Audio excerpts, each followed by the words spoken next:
Daily Broadside, day 798. It's a shame we have to die, my dear. No one's getting out of here alive. So get this.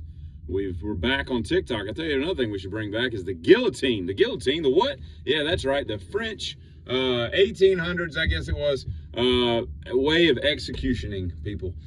Here's the deal, right?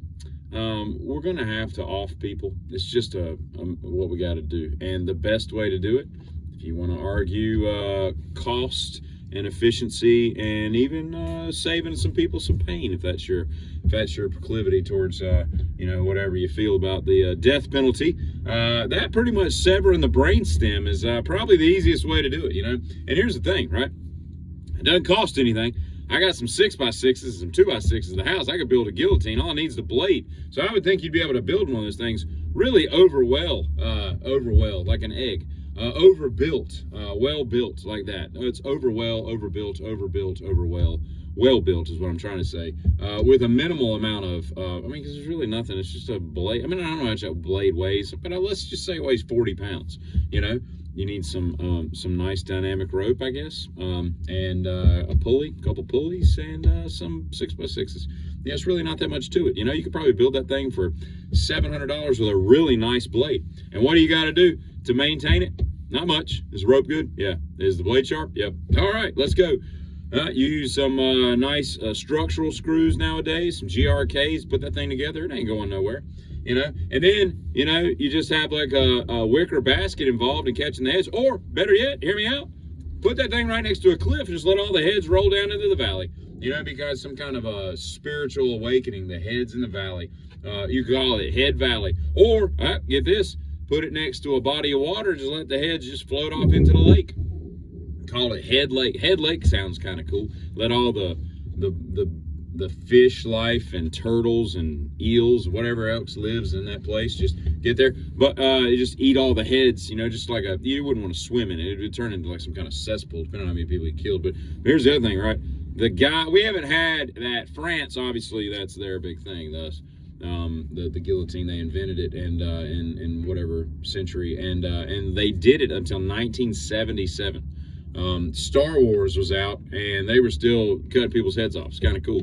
And the guy that was the main executioner, like the head executioner guy, his name was Francais, Sacre Bleu, whatever his name was, some kind of French crap.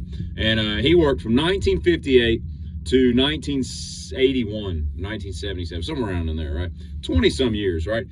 He executioned, I think it's a verb, but he executed 40 people. Now, I don't know if that means he had like a crew of executioners where one day he'd come in and be like, boys, I'll take this one. This was a child rapist. I'll take this one. I want to pull it. And how hard is that job? What are the qualifications? Can you got a pulse? You do? Can you pull a rope? You can? All right. Can you tell if a blade's sharp? You just put a piece of paper on a blade. All right, you got the job. It's really like Kramer's meat slicer, Well, how do you cut it on? Where's the meat go? Well, where's the meat go? There's just not much to a guillotine, Unlike having like a gas chamber, I imagine that the whatever company sells you all those different capsules that break in order to do all the paralysis and the, whatever, that stuff's probably not crazy cheap. And, the gas chamber itself, some kind of hyperbaric chambers, probably costs about $80,000 to build one, when I can build you a guillotine in my driveway for about $220. You know what I mean? Just run to Home Depot and Gene Hackman and I'll just build something, just on the weekend, just build a guillotine. I don't know where you source those blades, but I'm sure you can make one. And if you ever get bored of it, you just make them flat. You don't make an angled blade where it just severs it right off. You just make a flat blade and let the hilarity ensue. You can do it out there. Everybody could come to Head Lake and watch it, But I don't know.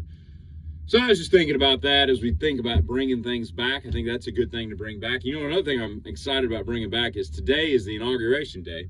It's going to be an interesting day in the news. I cannot wait to get home in my easy chair and take it easy and just listen to all the headlines that I missed throughout the day. Because I think there's going to be some interesting goings on. I like words where you have like a hyphenated word, but you pluralize the first. Goings on.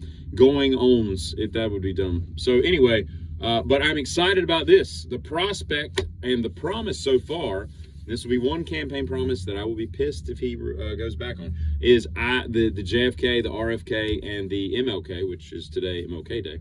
I was trying to remember if today is his birthday or if this is one of those that's always like the third Monday, or if this was his assassination. I can't remember why. I think we always do it on a Monday. I could be wrong. Anyway, it's his day. But I think we throw Malcolm X in there too, because the government killed him too. They killed all 4 of those people, right? Our CIA is an evil, evil empire. But I'm excited about that coming out, because that's going to be so exciting. We throw out some UFO stuff and our world changes. You know, we really got some new perspective on things to talk about on podcasts. You know what I'm saying? And I remember my 6th grade teacher, Miss DeFord, D-E-F-O-R-D. She's still living. She's in like her late 80s or something. I looked her up not long ago. And she told us in 6th grade, she was our science math teacher. And then we'd switch to English history across the hall with Miss Harville. But I think Miss Harville might be dead. I could be wrong. If she's not, Miss Harville, if you're listening, I'm sorry if I pretended you were dead. But Miss DeFord is not, as of a couple months ago. But I remember her talking about how she had eye surgery one day. And they pulled her eye out and they turned it and she could see back in her own eye socket. And we're sitting there like, Miss DeFord, like, if that's true, you're great. I don't even know whether to believe that, or if it's kind of like I had a 9th grade teacher that told me he went to school with Lamangelo and Orangelo, and I've heard that so many times. It's just so dumb. Like, I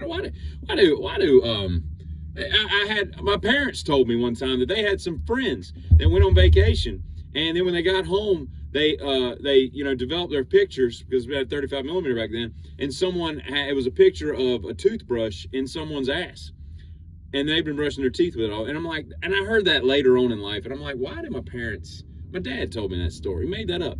He just completely made that up. He didn't have any friends that went to Florida and put it in like the rooms. And what room service people are cleaning rooms and they're like, hey, while we're making this bed and wiping down the tub, why don't we stick their toothbrush in our ass, take a picture of it on their phone? That'll be great. Or their camera. None of that logic makes any sense, you know? But I think we've covered a myriad of topics today, so y'all can keep going with your day. It's 20 degrees here. Hey, Giddy.